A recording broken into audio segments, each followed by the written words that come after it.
हिंदू करने घर घर में नरसंहार किया। कोई बतलाए काबुल में जाकर कितनी मस्जिद तोड़ी। भूभाग नहीं शत शत मानव के हृदय जीतने का निश्चय। हिंदू तन मन हिंदू जीवन रग रग हिंदू मेरा परिचय। 1948 का 47 का युद्ध दुनिया का विचित्र युद्ध था।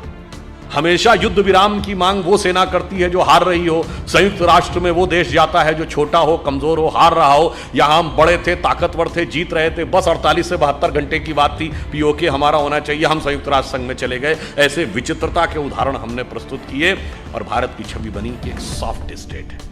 कोई भी आके हमें दबा सकता है, कोई भी आएगा और हमारे साथ किसी भी प्रकार की शरारत करके चला जाएगा और हम सिर्फ शांति के कबूतर उड़ाते रहेंगे।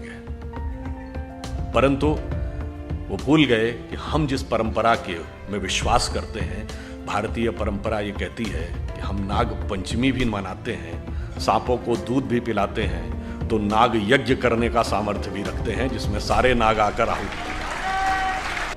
हम एकमात्र दल हैं जो स्वतंत्रता के बाद उत्पन्न हुए। विचार, प्रेरणा, वाणी, वेश, तत्व, दर्शन सब कुछ हमने इस स्वदेश से लिया और बढ़ते बढ़ते आज हम उस मुकाम तक पहुंचे कि भारत के सबसे बड़े और प्रमुख राजनीतिक दल बने। बहुत प्रश्न किया जाता है कि साहब आपका मात्र संगठन तो राष्ट्रीय स्वयंसेवक संघ है। हाँ, हम कहते हैं मात्र संगठन राष्ट्रीय स्वयंसेवक संघ है। हमारे अधिकांश नेता संघ से आए, अधिकांश नेता संघ के पदाधिकारी रहे, हमारे दोनों प्रधानमंत्री संघ के प्रचारक रहे।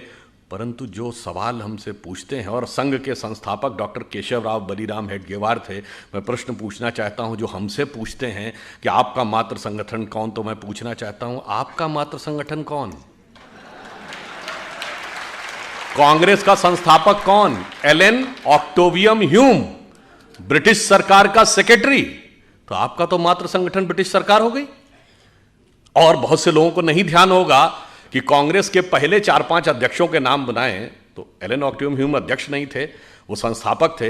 परंतु अल्फ्रेड रोब, जॉर्ज यूल, विलियम वैडनबर्न, ये सब जानते कौन है? ये कांग्रेस के प्रारंभिक अध्यक्षों के नाम हैं।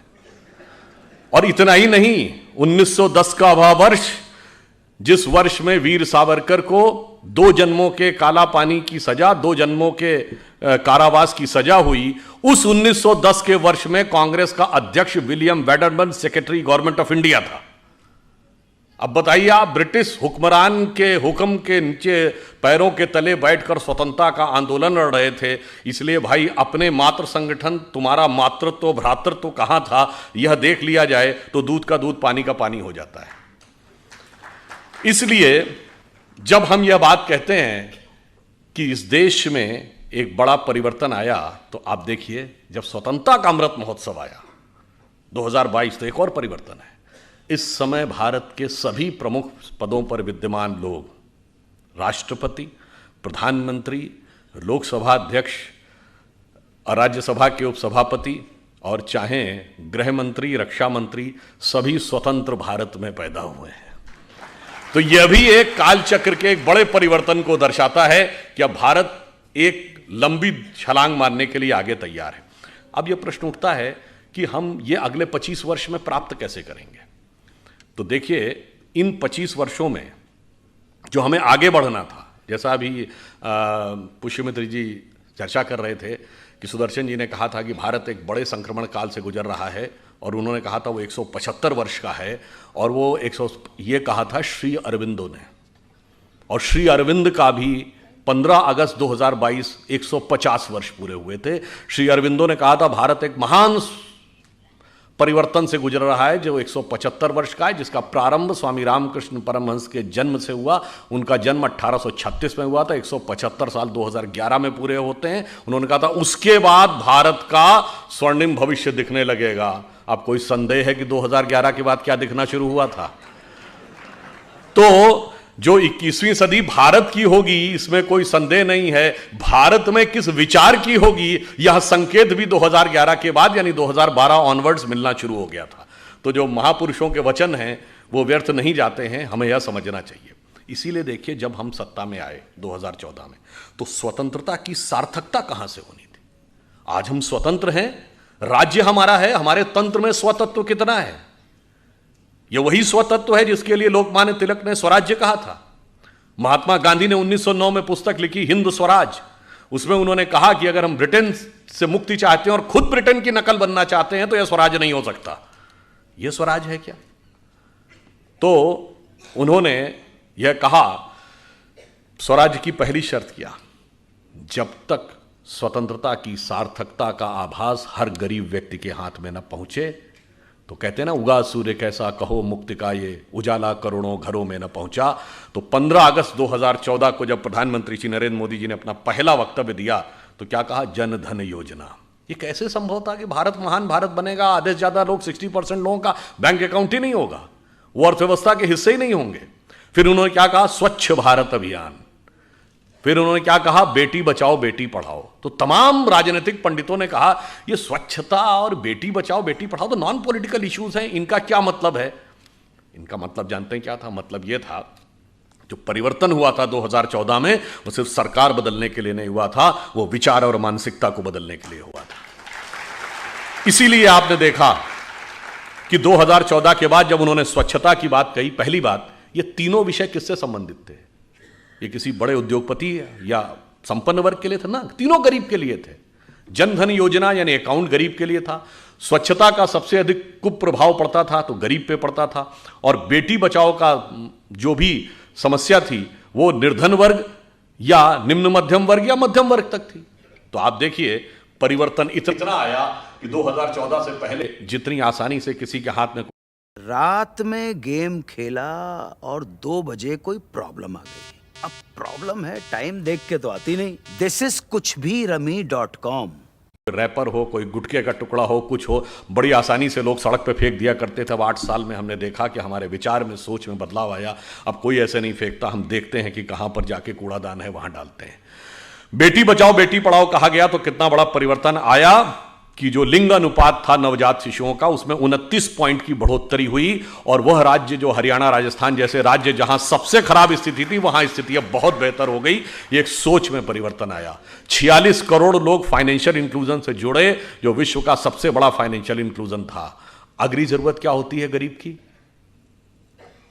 बीमारी। घबराता है कि अगर कभी बीमारी आ गई तो हजारों रुपए का खर्चा कहां से आएगा, तो आयुष्मान भारत योजना आई। अगली जरूरत क्या होती है? शिक्षा। तो इसलिए सर्व शिक्षा अभियान आया। फिर सोच में बदलाव आया। पहले की सरकारें सोचती थी इस वर्ग को देना है, उस वर्ग को देना है। हमने कहा जी सबको देना है। इसलिए हर गांव में बिजली, हर घर में नल का प्रक्रम चल रहा है, हर गांव में सड़क पहुंचाने का काम किया।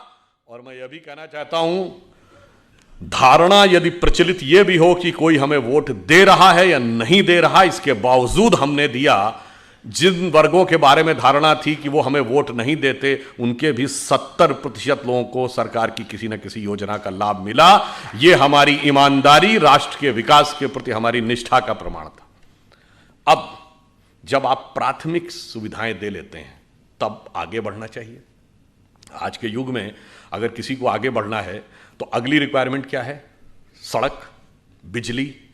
देखिए 3 प्रकार के काम होते हैं जो हमारी सरकार ने किए। एक काम वो जो पिछली सरकारें भी कर रही थी, हमने भी किए। बिजली है, सड़क है, पानी है, हमने भी बनाया, पिछली सरकारें भी बना रही थी। हमने उनसे ज्यादा अच्छा बनाया, उनसे ज्यादा गति से बनाया, उनसे ज्यादा परिमाण में बनाया, बगैर किसी आरोप और घोटाले के बनाया, पूर्ण पारदर्शिता से बनाया।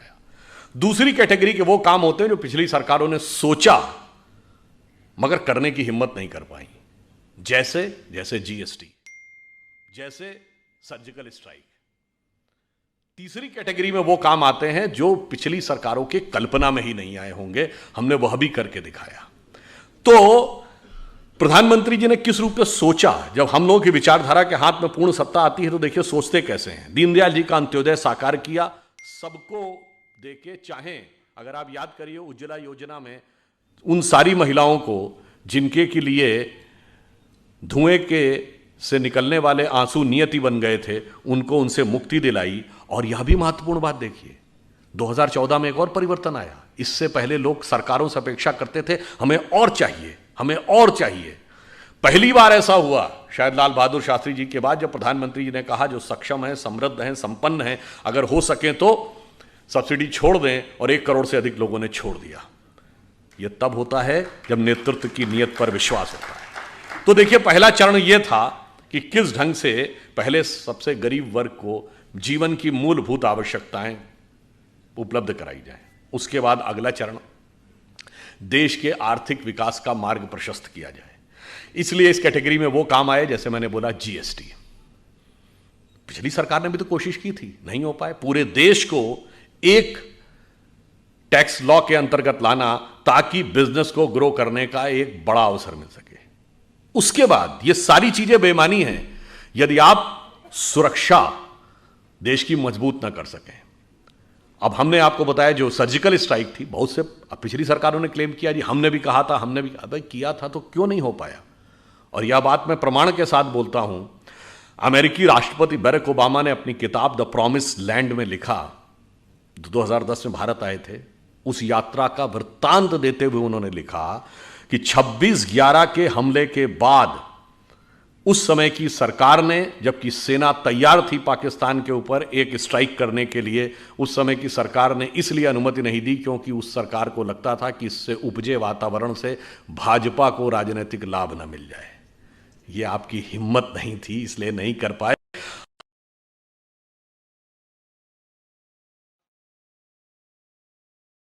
ये मानते हैं कि पर यहां एक विचित्र कॉन्फ्लिक्ट था। पूरी दुनिया में ऐसा कॉन्फ्लिक्ट आपने नहीं देखा होगा कि पड़ोसी के मुकाबले हम बड़े भी थे, हम ताकतवर भी थे, पर हम पिछले 65-66 सालों से, अटल जी के दौर के 6 साल छोड़ दें तो हम दुनिया में कहते थे कि वो हमें सता रहा है। 1948 का 47 का युद्ध दुनिया का विचित्र युद्ध था। हमेशा युद्ध विराम की मांग वो सेना करती है जो हार रही हो, संयुक्त राष्ट्र में वो देश जाता है जो छोटा हो, कमजोर हो, हार रहा हो। यहां हम बड़े थे, ताकतवर थे, जीत रहे थे, बस 48 से 72 घंटे की बात थी, पीओके हमारा होना चाहिए, हम संयुक्त राष्ट्र संघ में चले गए। ऐसे विचित्रता के उदाहरण हमने प्रस्तुत किए और भारत की छवि बनी कि एक सॉफ्ट स्टेट है, कोई भी आके हमें दबा सकता है, कोई भी आएगा और हमारे साथ किसी भी प्रकार की शरारत करके चला जाएगा और हम सिर्फ शांति के कबूतर उड़ाते रहेंगे। परंतु वो भूल गए कि हम जिस परंपरा के में विश्वास करते हैं, भारतीय परंपरा ये कहती है कि हम नाग पंचमी भी मनाते हैं, सांपों को दूध भी पिलाते हैं, तो नाग यज्ञ करने का सामर्थ्य भी रखते हैं जिसमें सारे नाग आकर आहुति देते हैं। तो हमने यह प्रेरणा ली कि कश्मीर घाटी को लहू लुहान करने वालों सुनो, एक भी बलिदान हुआ जवान नहीं भूले हैं, और दूध भी पिलाते हैं परंपरा हमारी मित्र, किंतु नाग यज्ञ का विधान नहीं भूले। और आपने देखा कि पहली बार भारत ने इन 8 वर्षों में, अब now the era of India जो सॉफ्ट स्टेट इज ओवर, अब वो दिन चले गए। तब जैसे मैं तो लखनऊ का रहने वाला हूं, हमारे यहाँ कहावत होती है, अमा मियाँ वो दिन लद गए जब उस साल लल्लू खा फाकते उड़ाया करते थे। तो वो कबूतर उड़ने के दिन लद गए और अब वो समय आ गया जब हम प्रबलता प्रखरता के साथ अपनी बात कहते हैं। और समय में कितना बदलाव आया।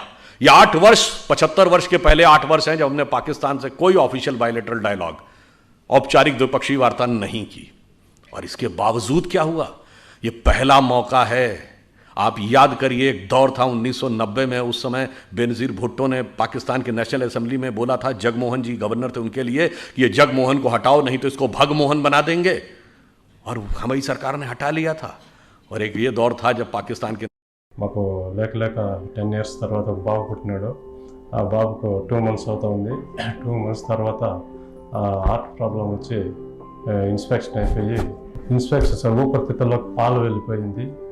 ఈ ఊపిరితిత్తులతో ఊపిరి తీసుకునేకి కష్టం అయిపోయి చాలా ఇబ్బంది పడుతూ ఉన్నాడు. చాలా క్రిటికల్గా ఉన్నాడు అని డాక్టర్లు చెప్పినారు. మేము చాలా బాధపడుతూ ఇక్కడికి వేసుకుని వచ్చినాము.